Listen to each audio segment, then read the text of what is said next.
ನೀವು DRDOನಲ್ಲಿ ಕೆಲಸ ಮಾಡಬೇಕೆಂದು ಕನಸು ಕಾಣುತ್ತಿದ್ದರೆ ಈ ವಿಡಿಯೋ ನಿಮಗಾಗಿ. DRDO ಸೆಪ್ಟೆಂಬರ್ ರಿಕ್ರೂಟ್ಮೆಂಟ್ 2025-26 ನೋಟಿಫಿಕೇಷನ್ ಬಿಡುಗಡೆಯಾಗಿದೆ. ಒಟ್ಟು 764 ಹುದ್ದೆಗಳು ಇವೆ. Direct recruitment. DRDO ಎಂದರೆ defence research and development organisation. ಭಾರತದ ರಕ್ಷಣಾ ತಂತ್ರಜ್ಞಾನಕ್ಕೆ ಬೆನ್ನೆಲುಬು. ಆರ್ಮಿ, ನೇವಿ, ಏರ್ಫೋರ್ಸ್ ಎಲ್ಲರಿಗೂ ಕಟ್ಟಿಂಗ್ ಎಡ್ಜ್ ಸಿಸ್ಟಮ್ ತಯಾರಿಸುವ ಸಂಸ್ಥೆಯಾಗಿದೆ. ಈ ಸೆಪ್ಟೆಂಬರ್ 11 ಅಡಿಯಲ್ಲಿ ಒಟ್ಟು 2 ಮುಖ್ಯ ಹುದ್ದೆಗಳಿಗಾಗಿ ನೇಮಕಾತಿಯನ್ನು ಮಾಡಿಕೊಳ್ಳಲಾಗುತ್ತದೆ. ಒಂದು ಸೀನಿಯರ್ ಟೆಕ್ನಿಕಲ್ ಅಸಿಸ್ಟೆಂಟ್ B 561 ಹುದ್ದೆಗಳು ಮತ್ತು ಟೆಕ್ನಿಷಿಯನ್ A 203 ಹುದ್ದೆಗಳು. ಒಟ್ಟು 764 ಹುದ್ದೆಗಳಿವೆ. ಇನ್ನು ಮುಖ್ಯ ದಿನಾಂಕಗಳನ್ನು ನೋಡೋಣ. ಆನ್ಲೈನ್ ಅರ್ಜಿ ಸ್ಟಾರ್ಟ್ ಆಗಿರುವುದು 11 ಡಿಸೆಂಬರ್ 2025ರಿಂದ ಕೊನೆಯ ದಿನಾಂಕ 1 ಜನವರಿ 2026ರವರೆಗೆ. ಪೇಮೆಂಟ್ ಲಾಸ್ಟ್ ಡೇಟ್ ಇರುವುದು 3 ಜನವರಿ 2026ರವರೆಗೆ. ಇನ್ನು ಈ ನೇಮಕಾತಿಗೆ ಎಲಿಜಿಬಿಲಿಟಿಯನ್ನು ನೋಡುವುದಾದರೆ ಸೀನಿಯರ್ ಟೆಕ್ನಿಕಲ್ ಅಸಿಸ್ಟೆಂಟ್ B ಹುದ್ದೆಗೆ BSc ಡಿಗ್ರಿ ಅಥವಾ 3 ವರ್ಷದ ಡಿಪ್ಲೊಮಾ ಆಗಿರಬೇಕು. ಅದು ಕೂಡ ರಿಲೆವೆಂಟ್ ಸಬ್ಜೆಕ್ಟ್ ಅಥವಾ ಬ್ರ್ಯಾಂಚ್ನಲ್ಲಿ ಮಾತ್ರ. ಆದರೆ ನೀವು BE, BTech, MSc, MTech, PhD ಇದ್ದರೆ ನೀವು ಈ ಹುದ್ದೆಗೆ ಅರ್ಹರಲ್ಲ. ಇನ್ನು ಟೆಕ್ನಿಷಿಯನ್ A ಹುದ್ದೆಗೆ ರಿಲೆವೆಂಟ್ ಟ್ರೇಡ್ನಲ್ಲಿ ITI ಸರ್ಟಿಫಿಕೇಟ್ ಇರಬೇಕು ಹಾಗೂ ಟ್ರೇಡ್ ಟೆಸ್ಟ್ ಕೂಡ ITL ಲೆವೆಲ್ನಲ್ಲಿ ಇರುತ್ತದೆ. ಡಿಪ್ಲೊಮಾ ಅಥವಾ ಡಿಗ್ರಿ ಹೋಲ್ಡರ್ಸ್ ಕೂಡ ಟೆಕ್ನಿಷಿಯನ್ A ಹುದ್ದೆಗೆ ಅಪ್ಲೈ ಮಾಡಬಹುದಾಗಿರುತ್ತದೆ.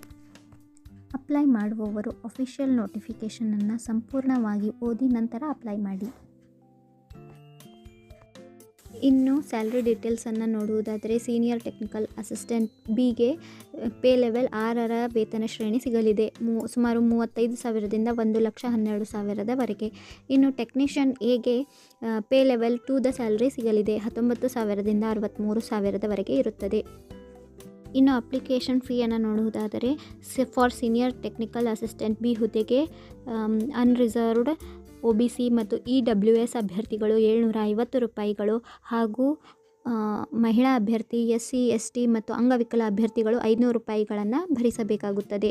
ಇನ್ನು ಟೆಕ್ನಿಷಿಯನ್ ಹುದ್ದೆಗೆ ಅನ್ರಿಸರ್ವ್ಡ್ OBC ಮತ್ತು EWS ಅಭ್ಯರ್ಥಿಗಳು 600 ರೂಪಾಯಿಗಳನ್ನು ಹಾಗೂ ಮಹಿಳಾ ಅಭ್ಯರ್ಥಿಗಳು ಮತ್ತು SC ST ಅಂಗವಿಕಲ ಅಭ್ಯರ್ಥಿಗಳು 500 ರೂಪಾಯಿಯನ್ನು ಭರಿಸಬೇಕಾಗುತ್ತದೆ.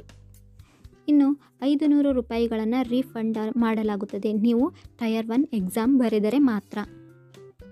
ಇನ್ನು ಎಕ್ಸಾಮ್ ಸೆಂಟರ್ಗಳನ್ನು ನೋಡುವುದಾದರೆ ಟೈರ್ 1 ಪರೀಕ್ಷೆಗೆ ನೀವು 5 ಸಿಟೀಸ್ಗಳನ್ನು ಆಯ್ಕೆ ಮಾಡಬಹುದು. ಆದರೆ ಒಂದು ಸಿಟಿಯಿಂದ ಮ್ಯಾಕ್ಸಿಮಮ್ 3 ಸಿಟೀಸ್ಗಳನ್ನು ಮಾತ್ರ ಆಯ್ಕೆ ಮಾಡಬೇಕಾಗುತ್ತದೆ. ಇನ್ನು ಕರ್ನಾಟಕದಲ್ಲಿ ನೋಡುವುದಾದರೆ ಒಟ್ಟು 4 ಸಿಟಿಗಳನ್ನು ನೀಡಿದ್ದಾರೆ: ಬೆಂಗಳೂರು, ಮಂಗಳೂರು, ಮೈಸೂರು ಮತ್ತು ಹುಬ್ಬಳ್ಳಿ. ಇನ್ನು ಆಯ್ಕೆ ಪ್ರಕ್ರಿಯೆಯನ್ನು ನೋಡೋಣ. ಆಯ್ಕೆ ಪ್ರಕ್ರಿಯೆಯು ಟೈರ್ 1 ಮತ್ತು ಟೈರ್ 2 ಎಕ್ಸಾಮ್ಗಳ ಮೇಲೆ ಇರುತ್ತದೆ. ಟೈರ್ 1ನಲ್ಲಿ for senior technical assistant B ಹುದ್ದೆಗೆ ಜನರಲ್ ಸೈನ್ಸ್ 40 ಅಂಕಗಳು ಹಾಗೂ ಇಂಗ್ಲೀಷ್ 30 ಅಂಕಗಳು, ಮ್ಯಾಥ್ಸ್ 40 ಅಂಕಗಳು, ರೀಸನಿಂಗ್ 40 ಅಂಕಗಳು. ಒಟ್ಟು 150 ಪ್ರಶ್ನೆಗಳು ಹಾಗೂ 120 ನಿಮಿಷಗಳ ಕಾಲಾವಧಿ ಇರುತ್ತದೆ. ಇನ್ನು ಟೈರ್ 2ನಲ್ಲಿ ಪರ್ಸ್ನಾಲಿಟಿ ಟೆಸ್ಟ್, ಇದು ಕ್ವಾಲಿಫೈಯಿಂಗ್ ಆಗಿರುತ್ತದೆ. ಪಾರ್ಟ್ 2ನಲ್ಲಿ ಸಬ್ಜೆಕ್ಟ್ ಸ್ಪೆಸಿಫಿಕ್ ಮತ್ತು ಮೆರಿಟ್ ಬೇಸ್ಡ್ ಆಗಿ ನೇಮಕಾತಿ ನಡೆಯುತ್ತದೆ. Exam pattern for technician A senior technical ಅಸಿಸ್ಟೆಂಟ್ಗೆ ಇರುವ ಟೈರ್ 1ಗೆ ಹೋಲುತ್ತದೆ. ಆದರೆ ಟೈರ್ 2ನಲ್ಲಿ ಕಂಪ್ಯೂಟರ್ ಬೇಸ್ಡ್ ಟೆಸ್ಟ್ ಇರುತ್ತದೆ ಮತ್ತು trade test ITL level qualifying test ಇರುತ್ತದೆ. ಇನ್ನು ನೀವು ಅಪ್ಲೈ ಮಾಡುವಾಗ ಅಫಿಷಿಯಲ್ ವೆಬ್ಸೈಟ್ನಲ್ಲೇ ಹೋಗಿ ಅಪ್ಲೈ ಮಾಡಬೇಕಾಗುತ್ತದೆ. www.drdo.government.in ಎಲ್ಲರೂ ಆನ್ಲೈನ್ ಅಪ್ಲಿಕೇಶನ್ ಮಾತ್ರವೇ ಸಲ್ಲಿಸಬೇಕಾಗುತ್ತದೆ. ಇದಾಗಿತ್ತು DRDO ಸೆಪ್ಟೆಂಬರ್ 11ರ ನೇಮಕಾತಿಯ ವಿವರಗಳು. ಈ ವಿಡಿಯೋ ಇಷ್ಟವಾಗಿದ್ದರೆ ಲೈಕ್ ಮಾಡಿ, ಶೇರ್ ಮಾಡಿ ಹಾಗೂ ನಮ್ಮ ಕರಿಯರ್ ಪಲ್ಸ್ ಚಾನಲ್ಗೆ ಸಬ್ಸ್ಕ್ರೈಬ್ ಮಾಡಿ. Thank you.